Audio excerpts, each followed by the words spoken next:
Carl and Brendan here from Games, Brains and Headbanging Life, gbhblofficial.com for short. Bloodstock reaction time as we're going to the main stage, the Ronnie James Dio stage on the Sunday, the last day of the festival.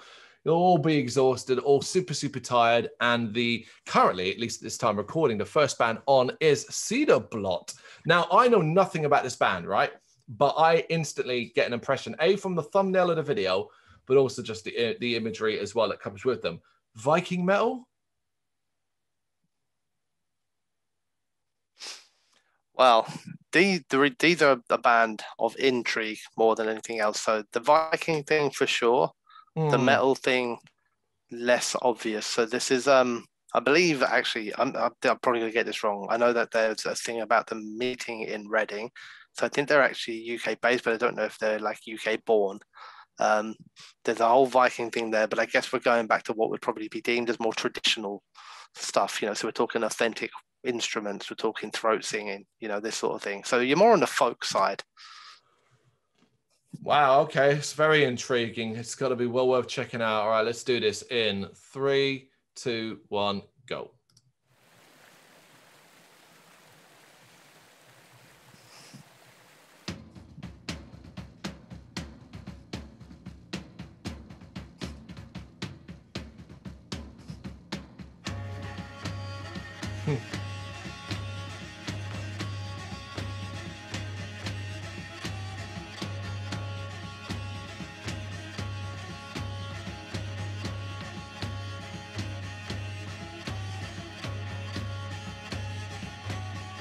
Sounds like the soundtrack to The Witcher 3, man.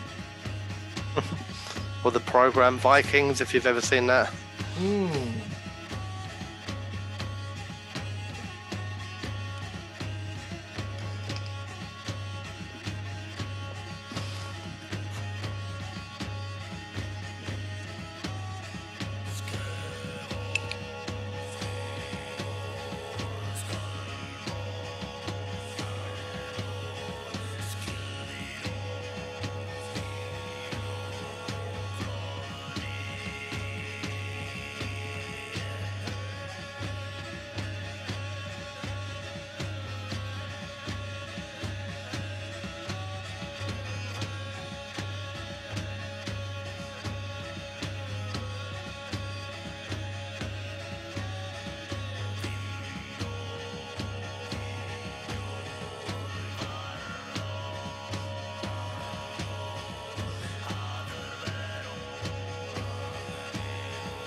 Really don't know what to make of this.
different.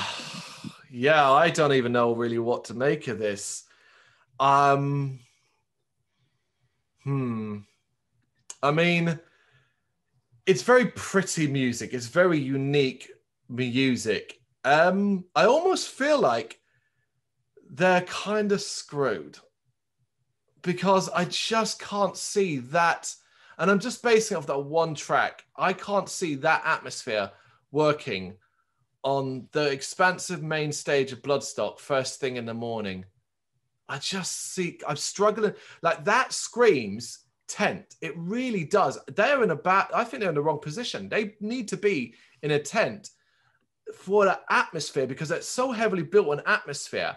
There is an element of things like, and then there's the part that goes, no, this is music you want to chill out to. So maybe first thing in the morning might be when they're best placed and people are kind of just maybe chilling and relaxing. It's a real difficult one because I do like I do like it. I think like there needs to be more to them than just that. Because for me, a whole album of that sort of style I would wear thin on me personally. It's like left a level of intrigue where it's almost like, well, yeah, if the opportunity arises, I want to see how that's performed in a live environment. And is it just lost completely because it's a big empty? We've seen bands we like take to that main stage and struggle because it's big and they're in a small little box area and either the weather doesn't work and the wind carries some of it away, or it just sounds empty and expansive and people are just standing there going like that, which is that's why I keep thinking Sunday morning, particularly the end of the festival, you know? I'm not... Yeah, no, I agree. I mean, I wasn't, hoping to play it because I'm like, oh, I think this is amazing. I am, as you are, completely confused by it.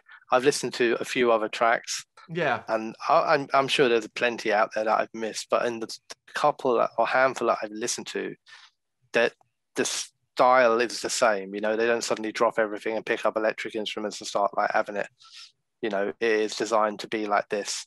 And it's difficult for us to imagine it because it's outside of our area of expertise by a long shot. When we talk about live bands and we're talking about people singing along and roaring and chanting, you'd almost feel like you'd be being offensive just cheering. Yeah. This is almost like music to shut up and listen to. So it intrigues me, but I don't know. I mean, I don't even think it's right for the main stage or a smaller stage. I think it's more like it feels like a sort of after hours Serpent's Lair VIP sort of thing. Or the Jägermeister stage, because then you'd have that intimacy, because that's another thing that I think is going to be very important for this sort of music is an intimacy. Well, almost like you want to be sitting on, dare I say, like cross-legged on a mat, I can't imagine standing there, as you say, and at the end of the song, I mean, like it's a soft round of applause, because to make too much noise would almost be anti what it's supposed to be, chilled. Yeah. But well, like I said, we don't know enough necessarily yet, because for all I know, the next 3 songs I could have chosen were Amon Amarth styled. But I don't think they are. I think this is their thing, and they seem to be popular. They seem to be reasonable amount of views on the video, very, very positive comments about them in the comment section. So, and also we know that whether it's a silly thing or not, a vast lot of people at Bloodstock will all be pro-Viking, and this is about as authentic as it gets. So I'm sure there'll be plenty of people there who want to see it. It's just that weird thing about what do you do other than, like you said, grab a beer, sit down, chill, and almost sit and listen, which is a very strange experience for the main stage. It is, but all crowd just sitting. It is, and you said it right though. What it's done is create intrigue, and that's something. That's rather than be listening going, oh no, I don't want to see that. I'm like, okay, I would definitely want to check out a bit of this if possible, and just to experience that really in the live environment. Fascinating stuff. Let us know though what you think in the comments. Thank you very much for watching. You can check us out on gbhbl.com as well as on Facebook, Instagram, Twitter, and Tumblr. Go to Patreon to help us out over there. That's patreon.com/gbhbl, as well as Big Cartel, where you can find some of our merchandise. We have a podcast running on SoundCloud and Apple Podcasts. And of course, if you like this video, do us a favour, hit the subscribe button and help the channel grow. Games, horror and heavy metal. What else is life for?